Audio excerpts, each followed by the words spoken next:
सत्रात आपलं सर्वांचं स्वागत. आज आपल्याला ॲडव्होकेट सागर नेवसे सरांचे sexual harassment of women at workplace act and important provision याविषयी मार्गदर्शन लाभणार आहे.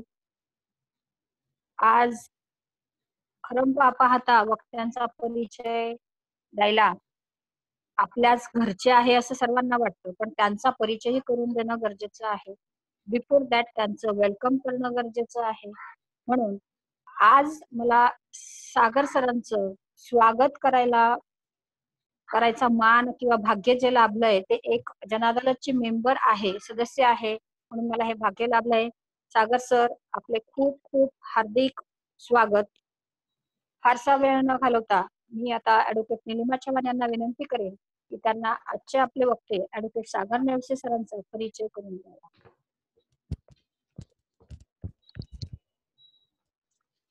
धन्यवाद संध्या मॅडम. जनअदालतच्या लेट्स टॉक लेक्चर सिरीज मध्ये मी ॲडव्होकेट निलिमा चव्हाण आजचे आपले वक्ते सागर नेवसे सरांचं मनापासून स्वागत करते. आज माझे भाग्यच म्हणावे लागेल की सरांचा परिचय करून देण्याची संधी मला आयोजकांनी दिलेली आहे. सरांनी आपले ग्रॅज्युएशन फर्ग्युसन कॉलेजमधनं पूर्ण केलेले आहे. सरांनी ILS लॉ कॉलेजमधनं LLB ची डिग्री प्राप्त केलेली आहे. सर गेल्या 19 वर्षापासून दिवाणी तसेच कौटुंबिक न्यायालयामध्ये प्रॅक्टिस करत आहेत. सरांनी पुणे बार असोसिएशनचे सचिव म्हणून सुद्धा काम केलेले आहे. सरांनी विविध कायदा साक्षरता शिबिरामध्ये माहिती अधिकार, महिलांचे कायदे याविषयी मार्गदर्शन केलेले आहे. तसेच सरांनी अनेक कार्यशाळांमध्ये मोटिवेशनल व्याख्याने दिली आहेत. सर MES संस्थेमध्ये नियामक मंडळाचे सदस्य आहेत. आणि आपल्या सर्वांना माहितीच आहे की सर जन अदालत या संस्थेचे अध्यक्ष आहेत. सन 2006 साली सरांनी जन अदालत ह्या संस्थेची स्थापना केलेली आहे. सर जन अदालतच्या माध्यमातून सामाजिक कायदेविषयक समाजाची सेवा करत असतात. सरांच्या अध्यक्षतेखाली 2 स्टेट लेवल कॉन्फरन्स यशस्वीरित्या पार पडलेल्या आपण सर्वांनी बघितलेल्या आहे. सरांनी जन अदालतच्या माध्यमातून अनेक सामाजिक उपक्रम राबविले आहेत. तसेच सरांनी जन अदालतच्या माध्यमातून अनेक सामाजिक समस्यांना सुद्धा वाचा फोडलेली आहे. गरजू लोकांना मदत केलेली आहे. आणि ह्या सर्वांचे साक्षी आपण आज इथे उपस्थित असलेले सर्व पुण्यातले वकील बंधू भगिनी आहोत. आपल्या सर्वांना माहितीच आहे की सध्या लॉकडाऊनच्या काळात सरांनी जन अदालतच्या माध्यमातून ही लेट्स टॉक लेक्चर सिरीज सुरू केलेली आहे. अशा प्रकारच्या लेक्चर सिरीजचे सर आद्य प्रवर्तक आहेत. सरांमुळेच आपल्याला आजपर्यंत 52 वक्त्यांचे वेगवेगळ्या विषयावरती मार्गदर्शन लाभलेले आहे. आणि एवढेच नव्हे तर खरे तर असे म्हणावे लागेल की सरांनी ही ज्ञानाची गंगा आपल्याला आपल्या दारापर्यंत, आपल्या घरापर्यंत घरात बसून ऐकवण्याची संधी आपल्याला ही सरांमुळेच प्राप्त झालेली आहे. असे विविध गुण संपन्न असलेले ॲडव्होकेट सागर नेवसे सर, सतत हसतमुख असलेले सागर नेवसे सर आज आपल्याला वक्ते म्हणून लाभलेले आहेत. सरांना मी विनंती करेल की आजचा आपला विषय sexual harassment of women at work place act and important provisions या विषयावरती मार्गदर्शन करावे. थँक्यू. सगळ्यांना मी धन्यवाद देतो. निलिमा मॅडमने फार तोंड भरून कौतुक या सगळ्या याच्यातलं केले. ऍक्च्युली हे सगळं टीम वर्क या सगळ्या याच्यातलं आहे. आपण जन अदालतच्या माध्यमातून आपण सगळे अनुभवत असतो या सगळ्या याच्यामध्ये. त्यामुळं कुठलाही लेक्चर सिरीज असेल किंवा अन्य कुठलाही कार्यक्रम असेल किंवा अन्य आंदोलन किंवा अन्य कुठलाही कोर्टातला महत्वाचा जन अदालतचा विषय असेल त्यात सगळेच टीम म्हणून आपण सगळे सहभागी होत असतो. सगळ्यांचा या सगळ्या याच्यात कॉन्ट्रीब्युशन त्या पद्धतीनं असतं. त्यामुळे सगळेजण ऍक्टिव्ह या सगळ्या याच्यामध्ये आहे. त्याचे रिझल्ट चांगले दिसतात. त्यामुळं सगळ्यांना मी परत एकदा धन्यवाद देतो. 2 दिवसापूर्वी थोडं जरा 1-2 वक्त्यांच्या थोड्या अडचणी या सगळ्या याच्यातला आल्या. एक वेगळा विषय कॉन्स्टिट्यूशन असा एक वेगळा विषय आपल्या समोर असणार होता आणि त्या विषयामध्ये त्या वक्त्यांच्या अडचणी आल्यामुळे काल सकाळी जे काही जणांशी ज्याला ऑनलाईन थोडी मीटिंग या सगळ्या याच्यातली झाली आणि असं लक्षात आलं की एक तर पॅरालिगल सर्व्हिसेस किंवा हा विषय झालेला नाही तर आपल्याला घेता येईल का या सगळ्या विषयामध्ये, सगळ्यांची चर्चा या विषयातली करता येईल का? असं सगळं झाल्यानंतर की मला थोडं जरा या सगळ्यातलं असं लक्षात आल्यानंतर मग हा विषय मी घेतला आणि सगळ्यांसमोर की म्हटलं की ठीक आहे, या विषयामध्ये आपण चर्चा, गप्पा या सगळ्या विषयामध्ये नक्की करूयात. आणि म्हणून आज मी तुमच्यासमोर उभा आहे.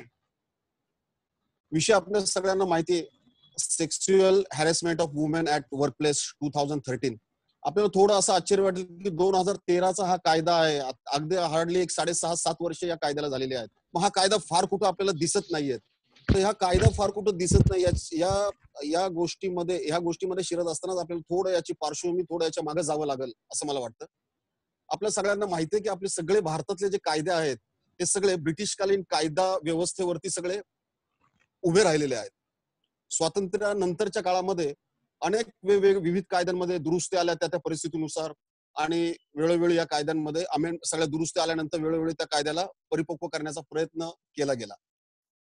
परंतु आपण जर थोडं ऑब्झर्वेशन केलं गेल्या 30-40 वर्षामध्ये, तर आपल्या लक्षात येईल की जे समाजावरती मोठ्या प्रमाणात म्हणजे अगदी आर्थिक कायदे आहेत हे तर होतच असतात.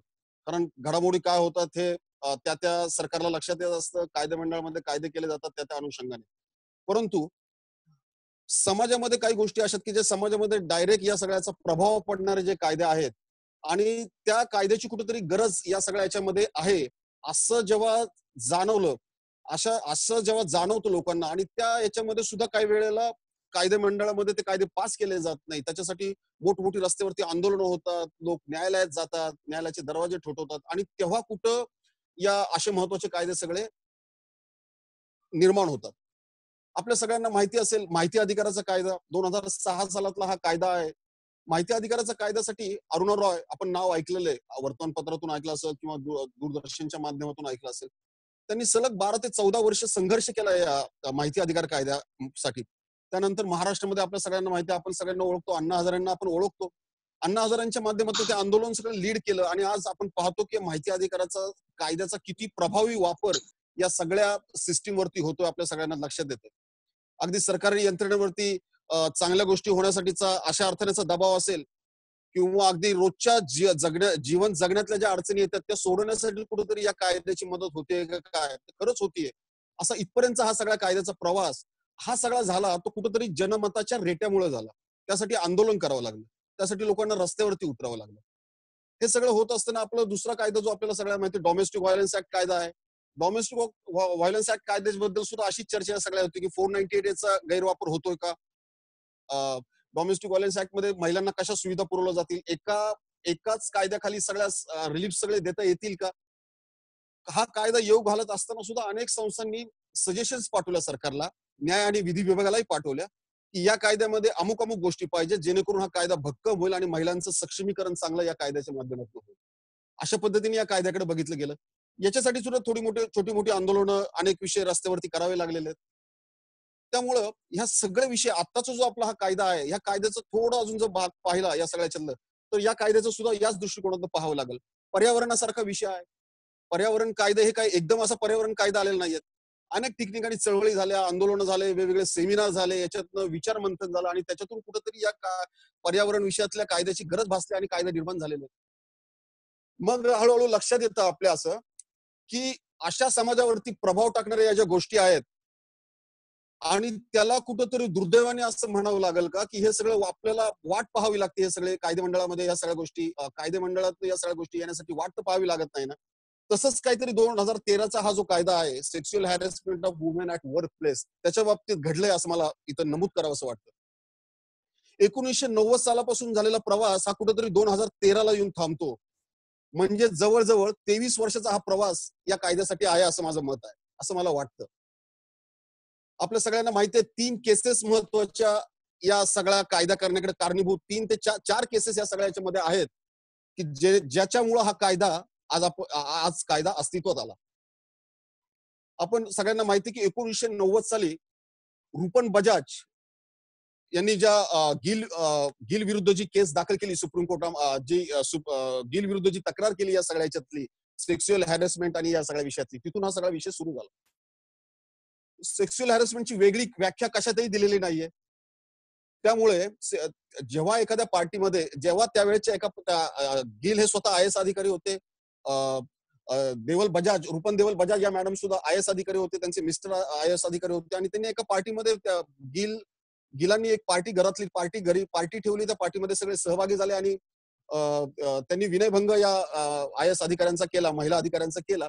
आणि ती महिला अधिकारी असून सुद्धा 1989 ते 90च्या काळामध्ये त्यांचा एफ आय आर नोंदवला गेला नाही. या सगळ्या याच्यामध्ये त्यांना चीफ ज्युडिशियल मॅजिस्ट्रेटकडे खासगी तक्रार दाखल करावी लागली या सगळ्या प्रकरणामध्ये. एवढं प्रकरण हे सगळं गंभीर असताना सुद्धा तक्रार दाखल केल्यानंतर पुढे तो न्यायालयात विषय गेल्यानंतर पुढे अगदी सुप्रीम कोर्टापर्यंत गेला, कारण पंजाब आणि हरियाणा कोर्टाने हा विषय सगळा नाकारला, याच्यात काही निष्पन्न झालं नाही. सुप्रीम कोर्टाने यामध्ये असं म्हणताना सांगितलं की या सगळ्या याच्यामध्ये 354 जे कलम आहे, आपल्या सगळ्यांना माहिती आहे 354 कलमामध्ये व्याख्या करताना त्यांनी ब्रॉडली या सगळ्याचा विचार केला आणि सेक्शुअल हॅरेसमेंट कशी झालेली आहे हे सुप्रीम कोर्टाने त्यामध्ये नमूद केलेलं आहे. त्या जजमेंटमध्ये हे महत्वाचं नमूद केलेलं आहे. त्यामुळे ही एक केस झाली की हे 1995चं मॅटर सुप्रीम कोर्टामध्ये त्यावेळेस मॅटर गेलेला आहे. दुसरा जो विषय आहे तो 1992ला सुरू झालेला आहे. विशाखा विरुद्ध राजस्थान, स्टेट ऑफ राजस्थान ही केस आपण सगळ्यांना ऐकलेली. विशाखाच्या गाईडलाईन्स म्हणून या सगळ्या गाईडलाईन्स आपल्या सगळ्यांना कधीतरी आपल्या कानावरून गेलेल्या असतील या सगळ्या याच्यातल्या. म्हणजे राजस्थान मधली एक महिला, भवरदेवी नावाची महिला, राजस्थानच्या एका अभियानामध्ये सहभागी होते. आणि हे अभियान याच्यासाठी असतं की बालविवाह रोखण्यासाठी हे सगळं अभियान असतं. महाराष्ट्रातही आपण पाहिलेलं आहे की अनेक केसेस बालविवाहाच्या पूर्वी घडलेल्या आहेत, पण राजस्थानमध्ये याचं प्रमाण मोठं होतं त्या काळात. त्यामुळे सरकारने खास योजना तयार केली, अनेक महिलांच्या सक्षमीकरणासाठी महिलांना जोडून घेतलं. महिलांना जोडून घेतल्यानंतर भवरदेवीचं बरोबर एक जो ग्रुप होता या सगळ्याचा, तो एका गावामध्ये पोहोचतो.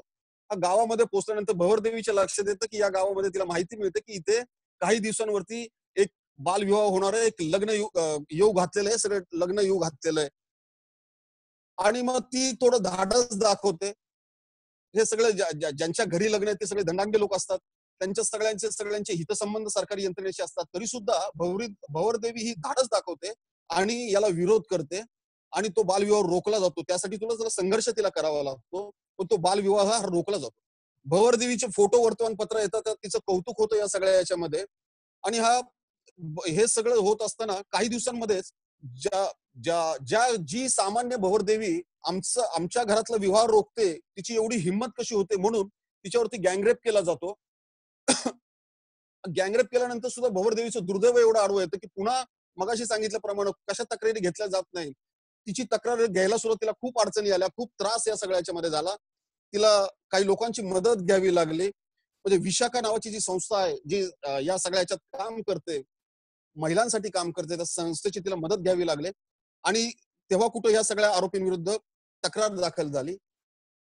पुढे जाऊन बघता हे सगळं तक्रार दाखल करण्यातला वेळ आणि हे सगळं पेटलेलं वातावरण बघता संपूर्ण राजस्थान पेटलं. ते राजस्थान एवढं पेटलं की या सगळ्या याच्यामध्ये सगळं सरकारचं लक्ष या केसकडे गेलं. त्याच्यामध्ये विशाखा संस्थेने खूप चांगलं केलं की या योग्य वेळी रिट पिटिशन सर्वोच्च न्यायालयामध्ये दाखल केलं. सर्वोच्च न्यायालयामध्ये रिट पिटिशन दाखल केल्यानंतर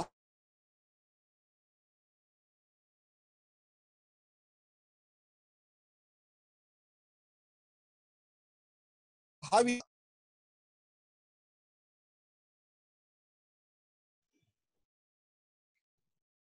हॅलो, येतो आवाज? हॅलो, येतोय सर आता आवाज? हो, ओके. मध्ये फोन आल्यामुळे ठीक हो. आहे. सेक्शुअल हॅरेसमेंटची व्याख्या या सगळ्या याच्यामध्ये कुठे केलेली आहे असा सगळा संदर्भ घेऊन हे सर्वोच्च न्यायालयात हे सगळं प्रकरण पोहोचलं. आणि सर्वोच्च न्यायालयामध्ये जेव्हा हे प्रकरण पोहोचलं तेव्हा सर्वोच्च न्यायालयाने 1997ला जेव्हा हे जजमेंट दिलं, त्या जजमेंटमध्ये असा उल्लेख केलेला आहे या सगळ्या याच्यामध्ये की त्यांनी याचा पहिल्यांदा सेक्शुअल हॅरेसमेंट नक्की काय याचा उल्लेख या सगळ्या याच्यामध्ये केलेला आहे. तोपर्यंत या सगळ्या याचा कुठेही उल्लेख किंवा या सगळ्या याच्यातला नव्हता.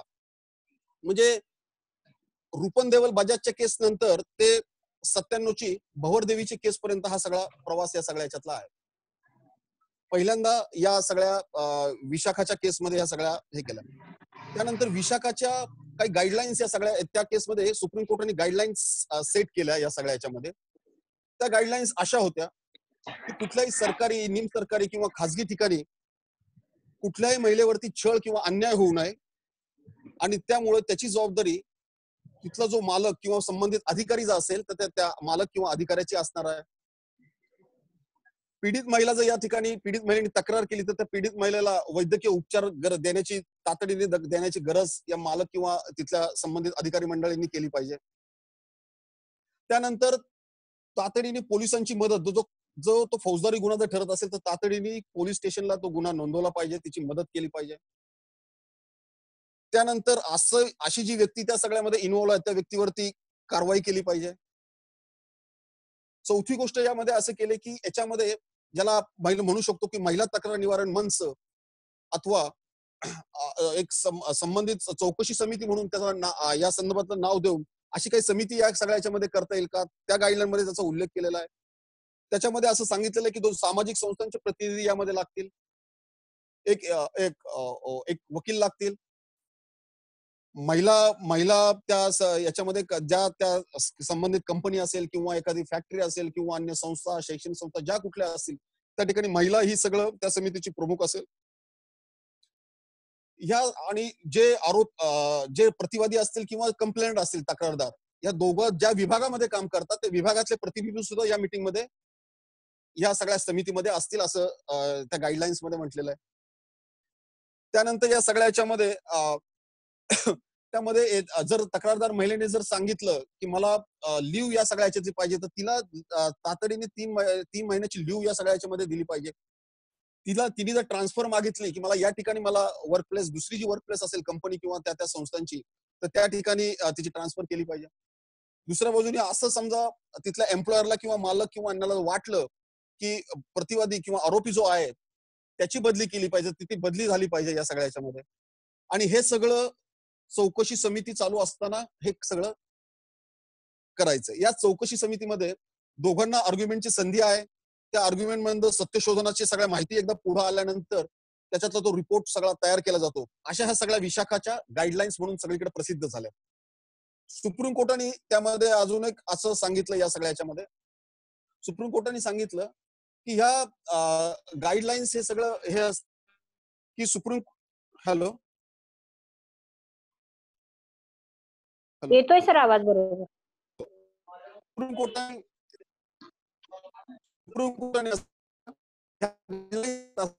सांगितलं की कायदा लेजिस्लेशन माहिती नाहीये, त्यामुळे हा गाईडलाईन बंधन कशा निरीक्षण त्या सगळ्यामध्ये केलं आहे.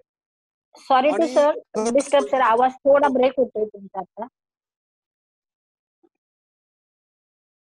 येतोय आता? हो येतोय सर.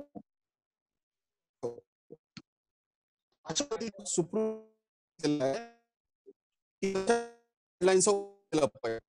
कारण खरं तर सुजाता म्हणून 30 सदस्यीय खंडपीठाने दिलेला हा निकाल आहे. कदाचित त्यांना त्या काळात माहिती असेल की कधी हा कायदा होणार या सगळ्या सेक्शुअल हॅरेसमेंट आणि विषयाला, आणि तोपर्यंत जर कायदा नाही झाला किंवा त्या सगळ्या दृष्टिकोनातून ते सगळं विजन ठेवून त्यांनी त्यामध्ये उल्लेख केलेला आहे. खूप छान ते जजमेंट 1997 आहे, Vishakha versus state of Rajasthan. खूप चांगलं जजमेंट आहे आणि त्याच्यामध्ये पहिल्यांदा सेक्शुअल हॅरेसमेंटच्या व्याख्याचा उल्लेख या सगळ्याच्या मध्ये केलेला आहे, ह्या सगळ्या गाईडलाईन्स केलेल्या आहे. आणि ह्या ज्या विशाखाच्या गाईडलाईन्स हा सगळा आत्ताचा जो 2013चा कायदा आहे त्याच्यातला गाभा जो आहे तो हा सगळा आहे. त्यानंतर तिसरी एक केस जी आहे ती या सगळ्याचं export council versus AK Chopra अशी एक केस आहे. त्या केसमध्ये सुद्धा असं सांगितलं गेलं की physical contact is not an essential ingredient of sexual harassment असं त्यामध्ये सांगितलं गेलं. कारण पुन्हा सेक्शुअल हॅरेसमेंटचा मुद्दा या सगळ्या याच्यामध्ये जेव्हा या अशा पद्धतीने आला की केवळ फिजिकल रिलेशन ठेवलं म्हणजे सेक्शुअल हॅरेसमेंट किंवा फिजिकल कॉन्टॅक्ट ठेवला आणि त्याच्यातून काही हॅरेसमेंट केली असं नाहीये, तर त्याच्या अनुषंगाने इतर काय गोष्टी आहेत त्या सुद्धा हॅरेसमेंट मध्ये येऊ शकतात असं पहिल्यांदा AK चोप्रांच्या केसमध्ये 1996 ला सुप्रीम कोर्टाने यामध्ये असं म्हटलेलं आहे. म्हणजे रूपन बजाजची केस, विशाखा वर्सेस राजस्थानची केस आणि AK चोप्रांची केस 1996 ची, या 3 केस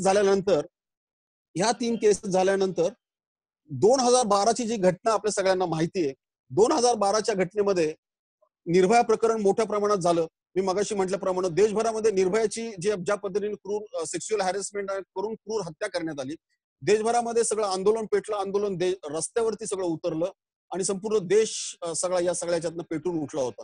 आणि कायद्यामध्ये अनेक बदल झाले पाहिजे, फौजदारी कायद्यांमध्ये बदल झाला पाहिजे, महिलांसाठी वेगळा कायदा काही याच्यामध्ये येऊ शकतो का, याच्यातून सगळं विषय या सगळ्याच्यातला झाला. आणि आपल्याला त्यावेळेस लक्षात आलं असेल की न्यायमूर्ती सर्वोच्च न्यायालयाचे माजी न्यायमूर्ती मुख्य न्यायमूर्ती वर्मा साहेबांची एक कमिटी या सगळ्याच्यामध्ये त्यांच्या अध्यक्षतेखाली नेमण्यात आली आणि त्यांनी त्यांच्या कमिटीमध्ये खूप त्या सगळ्यातला अभ्यास केला. 2013 साली या सगळ्याच्यातला अभ्यास केला. अगदी सगळ्या देशभरातले सगळे स्टेक होल्डर्स असतील, डॉक्टर्स असतील, ज्यांचे जे पोलीस इन्व्हेस्टिगेशन वेगवेगळे अधिकारी असतील, ते जे एक्सपर्टाईज सगळे जे असतील त्या सगळ्यांना त्यांनी या सगळ्या ह्याच्यामध्ये त्यांनी सगळ्यांकडून माहिती गोळा केली. या सगळ्या ह्याच्यातली सगळा खूप चांगल्या पद्धतीने अभ्यास केला. आपल्याला जो तो रिपोर्ट नक्की अवेलेबल आहे, तो रिपोर्ट नक्की वाचावा. या सगळ्या ह्याच्यातला वर्मा साहेबांचा तो रिपोर्ट आहे आणि ह्या रिपोर्टमध्ये आपल्याला लक्षात येईल की जवळपास 14 चॅप्टर आणि 11 अपेंडिक्स या सगळ्या ह्याच्यामध्ये रिपोर्टमध्ये आहेत. त्यातल्या 4थ्या चॅप्टरमध्ये वेगवेगळ्या चॅप्टरमध्ये त्यांनी सांगितलं की कुठल्या कायद्यात बदल झाला पाहिजे, कसा बदल झाला पाहिजे वगैरे वगैरे. आणि 4थ्या चॅप्टरमध्ये त्यांनी जो उल्लेख केलेला आहे तो या sexual harassment of women at वर्कप्लेसचा उल्लेख केलेला आहे. विशाखाच्या गाईडलाईन्सचा या सगळ्या रिपोर्टमध्ये उल्लेख केलेला आहे. आणि त्यांनी सांगितलं की याची कशी आवश्यकता आता या सगळ्या याच्यामध्ये आहे, कशा पद्धतीने काय काय होऊ शकतं. हा सगळा रिपोर्ट झाल्यानंतर स्वाभाविकपणे जनतेचा रेटा, मी मगाशी सांगितलं की काही कायदे होण्यासाठी जनतेचा रेटा ज्या पद्धतीने लागतो त्याच पद्धतीने हा रेटा होता आणि त्यावेळेच्या शासनाने हा कायदा केला या सगळ्याच्यातला. आणि तेव्हा 2013ला हा कायदा अस्तित्वात आला. आणि जेव्हा आपल्याला लक्षात येईल 2012 साली हा हे 2012 साली ऑलरेडी हे बिल पेंडिंग होतं. खरं तर पार्लमेंट समोर हे बिल पेंडिंग होतं, परंतु त्यावेळेच्या माहित नाही काय अडचणी या सगळ्या असतील, परंतु ते काय बिल पास झालं नाही, त्यामुळे तो कायदा 2012 साली झाला नाही. तो 2013 साल उजेडावा लागला. म्हणून माझा सांगण्याचा अर्थ असा आहे की 1990 सालापासून सुरू झालेला हा प्रवास 2013 पर्यंत चालला आणि 2013ला हा शेवटी कायदा अस्तित्वात आला.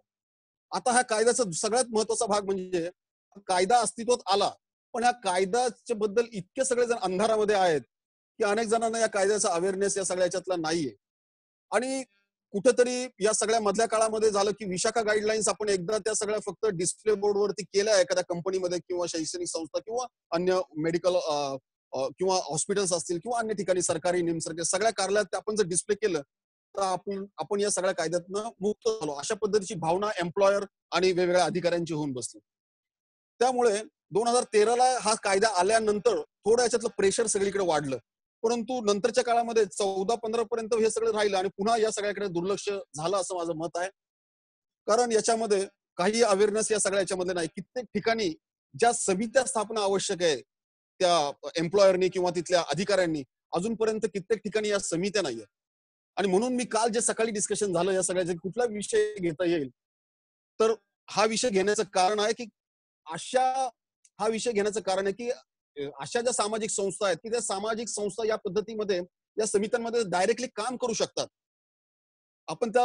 तुम्ही सगळ्यांना सांगू शकता की कशा पद्धतीने एनजीओची मदत तुम्हाला घ्यायला हवी या सगळ्याच्यामध्ये.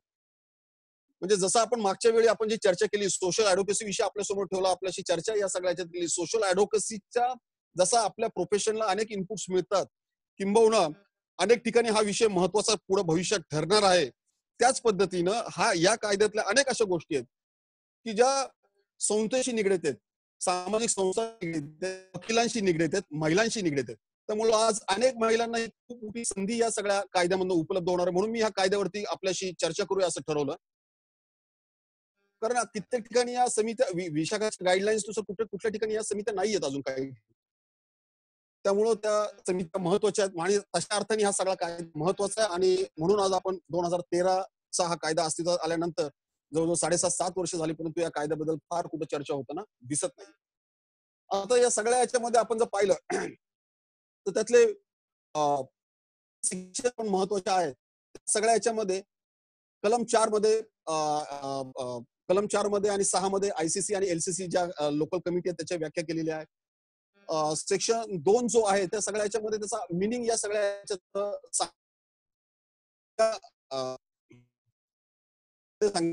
मिनिंग मध्ये असं sexual harassment at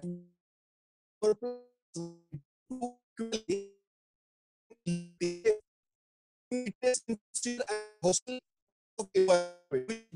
women's participation work affecting the social and economic sorry to disturb sir, आवाज ब्रेक होतोय सर तुमचा खूप.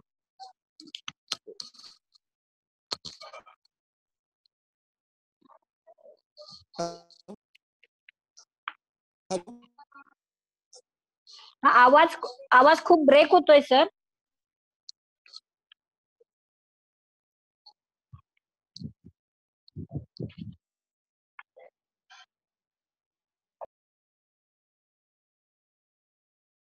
तर त्या सगळ्या ह्याच्यातलं त्याचं मिनिंग या सगळ्या ह्याच्यातलं सांगितलं की sexual harassment at work place is consider violation of women's right to equality and liberty. It creates an insecure and hostile work environment which discourages women's participation in work, thereby adversely affecting their social and economic empowerment and at the inclusive of growth. अशी ती meaning या सगळ्या ह्याच्यामध्ये म्हटलेलं आहे.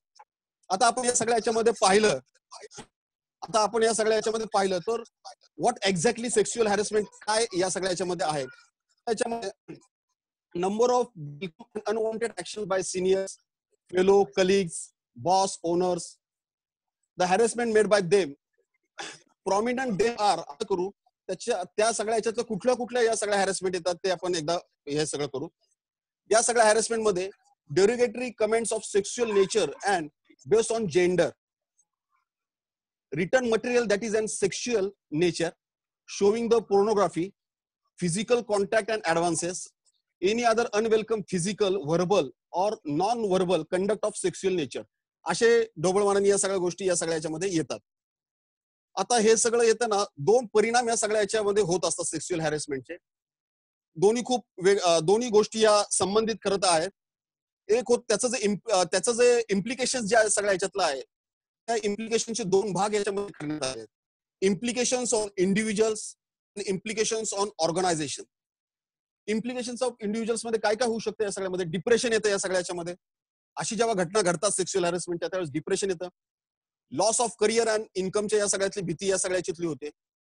Anxiety निर्माण होते, फिअरनेस आणि सगळं कामाचा डिक्रीज ऑफ वर्क या सगळ्या याच्यामध्ये होतं. रेस्टलेसनेस येतो या सगळ्या याच्यामध्ये. Personal life has been expose to public viewers या सगळ्या याच्यामध्ये होतं. Humiliation and objectified by gossip and scrutiny असा एक विषय समोर येऊ शकतो. हे सगळं इंडिव्हिज्युअल या सगळ्याच्यावरती होतं. इम्प्लिकेशन्स या ज्या सगळ्या गोष्टी इम्प्लिकेशन्स होतात त्या इंडिव्हिज्युअल वरती होतात, वैयक्तिक या सगळ्याच्यावरती होतात. आता ऑर्गनायझेशनचा भाग जेव्हा आपण पाहतो, ऑर्गनायझेशनच्या भागांमध्ये खूप अडचणी अशाच होतात. ज्या कुठल्या कंपनीमध्ये अशा घटना घडल्या असतील, संस्थेमध्ये घटना घडल्या असतील, ह्या सगळ्या काय होतं, एक इमेज या सगळ्या याच्यातली जाते, लॉस ऑफ इमेज. नंतर या सगळ्या याच्यातलं लॉस ऑफ प्रॉफिट असं एक होऊ शकतं या सगळ्या याच्यातलं. Hurdles in achieving the goals होऊ शकतो. Loss of trust on that company or that particular factory or any educational institution असं होऊ शकतं. ह्या सगळ्या गोष्टी होतात. लॉस ऑफ रिप्युटेशन कंपनीचं जाऊ शकतं. असा ऑर्गनायझेशन वरती ह्या सगळ्या इम्प्लिकेशन्स होत असतात. आता ह्या सगळं झाल्यानंतर कायद्यामध्ये असं सांगितलेलं आहे की हे सगळं ह्या गोष्टी घडतात. आता जो मुख्य उद्देश आहे त्याचं इरॅडिकेशन करणं. त्या इरॅडिकेशन करतं, त्यामुळे कशा स्टेप्स या इरॅडिकेशनसाठी दिलेल्या आहेत त्या सगळ्या महत्वपूर्ण बघितल्या पाहिजेत असं मला वाटतं. त्यामुळं या सगळ्या याच्यातलं एज्युकेशन कसं करता येईल, या सगळ्या याच्यातलं अवेअरनेस कसा करता येईल, त्या कंपन्यांमध्ये असतील किंवा सरकारी ऑफिसेस असतील, त्यामध्ये अवेअरनेस या सगळ्या याच्यातला कायद्याबद्दलचा केला पाहिजे. सेक्शुअल हॅरेसमेंट बद्दलचा केला पाहिजे. विशाखाच्या ज्या गाईडलाईन्स आहेत त्या गाईडलाईन्स बद्दल केलेला पाहिजे. त्याच्यासाठी शिबिरं काय घेता येतील का, काही ट्रेनिंग कॅम्प घेता येतील का, असं कायदा सांगतो ते सगळं केलं पाहिजे. एक कंप्लेंट जर आल्यानंतर ती फेअरच कंप्लेंट कशी असेल हे सुद्धा पाहिलं पाहिजे त्या सगळ्याच्या मध्ये. त्याची इन्क्वायरी ट्रायल जी आहे, जी चौकशी समिती ती सुद्धा फेअर झाली पाहिजे, याच्याकडे लक्ष दिलं पाहिजे. हे सगळं इरेडिकेट टू सेक्शुअल हॅरेसमेंट ह्या सगळ्या सदराखाली आहे. अवेअरनेस डेव्हलप केला पाहिजे. सिनियर्स आणि ज्युनियर्स वर्कशॉप जे काही लेबर्स असतील त्या सगळ्या याच्यामध्ये, मॅनेजमेंट आणि वर्कर्स याच्यामध्ये एक स्मूथली फंक्शनिंग सगळ्या याच्यामध्ये झालं पाहिजे. एकमेकांबद्दल विश्वास निर्माण या याच्यामध्ये झाला पाहिजे. त्यामुळं अशा पद्धतीने या सगळ्या स्टेप्स केल्या पाहिजेत आणि ही जबाबदारी तिथल्या एम्प्लॉयरची असते, तिथल्या अधिकाऱ्याची असते, किंवा सरकारी कार्यालय जे असतील तर तिथल्या अधिकाऱ्यांची असते. आणि हा कायदा सगळीकडे लागू आहे. इव्हन खासगी संस्थांमध्ये सुद्धा हा सगळा कायदा लागू आहे या सगळ्याच्या. आता आपण जी काही महत्वाची सेक्शन्स या सगळ्या याच्यामध्ये पाहणार आहोत. महत्वाच्या सेक्शन्स मध्ये आपल्याला कलम 4 जे आहे ते मगाशी मी म्हटल्याप्रमाणे कलम 4 it speaks about how to constitute the committee under internal complaint committee, अशा पद्धतीने त्यामध्ये म्हटलेलं आहे. आयसीसी कमिटी त्या सेक्शन 4 मध्ये कशा पद्धतीने स्थापन करावी असं म्हटले, कॉन्स्टिट्यूट करावी असं म्हटलेलं आहे. त्याच्यामध्ये मगाशी विशाखाच्या ज्या गाईडलाईन्स आहेत त्या गाईडलाईन्स मधले विषय या सगळ्या याच्यामध्ये घेतलेला आहे. आयसीसी कमिटी जी असते ती ज्या ठिकाणी 10 पेक्षा जास्त संख्या लेबर लोक, कर्मचारी, अधिकारी जे असतील त्यांनी काम ज्याची संख्या जास्त असेल 10 पेक्षा, अशा ठिकाणी आयसीसी कमिटी स्थापन केली जाते. या कमिटीमध्ये प्रामुख्याने महिला ही प्रिसाइडिंग ऑफिसर असते, 2 सामाजिक संस्थांचे प्रतिनिधी असतात, 1 वकील असतात आणि याच्यातलं या सगळ्या याच्यातले आणि त्या संबंधित कंपनीतल्या अजून 2 प्रतिनिधी या सगळ्या याच्यामध्ये असतात. आणि मगाशी म्हटल्याप्रमाणे मी की याच्यामध्ये 50% या महिला असल्या पाहिजेत असं बंधन या सगळ्या याच्यामध्ये कमिटीमध्ये टाकलेलं आहे. त्यानंतर कलम 6 जो आहे तो कलम 6 मध्ये याची चर्चा केलेली आहे. कलम 6 मध्ये जसं आयसीसी कमिटीची चर्चा सेक्शन 4 मध्ये केलेली आहे तशी 6 मध्ये केलेली आहे. How to constitute LCC local complaint committee असं त्याला म्हटलेलं आहे की जिथे 10 पेक्षा कमी संख्या, एखादी कंपनी असेल किंवा एखादं हॉस्पिटल असेल, शैक्षणिक संस्था असेल वगैरे वगैरे, अशा ठिकाणी 10 संख्या किंवा छोटीशी फॅक्टरी असेल, अशा ठिकाणी संख्या कमी असू शकते. तर अशा ठिकाणी डिस्ट्रिक्ट ऑफिसर जो असतो त्या जिल्ह्यातला, त्या डिस्ट्रिक्ट ऑफिसर, नोडल ऑफिसर जो असतो त्याच्या माध्यमातून ही कमिटी स्थापन केली जाते. आणि ही कमिटी स्थापन केल्यानंतर ह्या कमिटीमध्ये सुद्धा अशाच पद्धतीने सदस्यांची निवड होते आणि ही कमिटी त्याचं कामकाज या सगळ्याच्यातलं करते. आता या सगळ्या 4 आणि 6चं हे सेक्शन पाहायला म्हणतो. कलम 9 जो या सगळ्या याच्यातला आहे त्या कलम 9 मध्ये असं म्हटलेलं आहे की, हॅलो मॅडम येतोय आवाज? येतोय सर, आवाज व्यवस्थित येतोय. बरं. सर 1 मिनिट बाकी आहे सर, आता आपण परत जॉईन